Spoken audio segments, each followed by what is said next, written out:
நபரும் சரி, செங்கோட்டையன், அமித்ஷா சந்திச்ச நபரும் சரி, இந்த நகர்வை நீங்க எப்படி பார்க்குறீங்க? அதிமுக சுதந்திரமாக செயல்படவில்லை, அவருடைய தலைவர்களும் சுதந்திரமாக இயங்க முடியவில்லை என்பதைத்தான் அறிய முடிகிறது. அதிமுகவின் மீது எந்த காழ்ப்பும் விடுதலை சிறுத்தைகள் கட்சிக்கு இல்லை. அரசியல் உள்நோக்கத்தோடும் இந்த கருத்தை நான் சொல்லவில்லை. அதிமுகவிலே ஒரு குழப்பம் நிலவுகிறது என்றால் அதற்கு முழுக்க முழுக்க பாரதிய ஜனதா கட்சி தான் காரணம் என்பதை நாட்டு மக்கள் நன்கு அறிவார்கள். சசிகலா அம்மையார் அவர்களால் செயல்பட முடியாத அளவுக்கு முடக்கப்பட்டதற்கு யார் காரணம்? ஓபிஎஸ் அவர்கள் தனிமைப்பட்டு நிற்பதற்கு யார் காரணம்?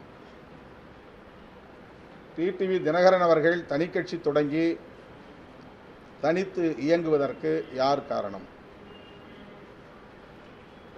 செங்கோட்டையன் அவர்களை அதிமுக தலைமைக்கு எதிராக பேசும் அளவுக்கு உருவாக்கியது யார்? இந்த கேள்விகளுக்கெல்லாம் ஒரே பதில்தான் பாஜக. பாஜகவின் தலையீடுகளால் தான் அதிமுக இந்த நிலையை எட்டியிருக்கிறது. இதை முன்னணி தலைவர்கள் புரிந்து கொண்டால் அவர்கள் முன்னெச்சரிக்கையான சில முடிவுகளை எடுக்க முடியும்.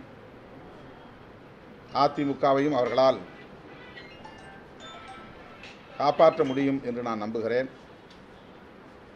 பாரதிய ஜனதாவின் கலாச்சாரமே தன்னோடு இணைந்து இயங்குகிற கூட்டணி கட்சிகளை கபலீகரம் செய்வதுதான். இதுவும் நாடு அறிந்த ஒரு உண்மை. இது நல்லெண்ணத்தின் அடிப்படையில் நான் சொல்லுகிற ஒரு கருத்து.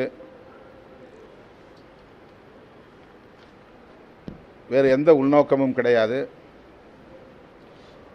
தமிழ்நாட்டு அரசியலில் ஒரு திராவிட இயக்கத்தை பலவீனப்படுத்திவிட்டால் அவர்கள் எதிர்பார்க்கிற அளவுக்கு பாரதிய ஜனதாவை இங்கே வளர்த்துவிட முடியும் என்று நம்புகிறார்கள். இந்த உத்தியை புரிந்து கொண்டு அல்லது சூழ்ச்சியை புரிந்து கொண்டு அதிமுக முன்னணி தலைவர்கள் செயல்படுவது நல்லது.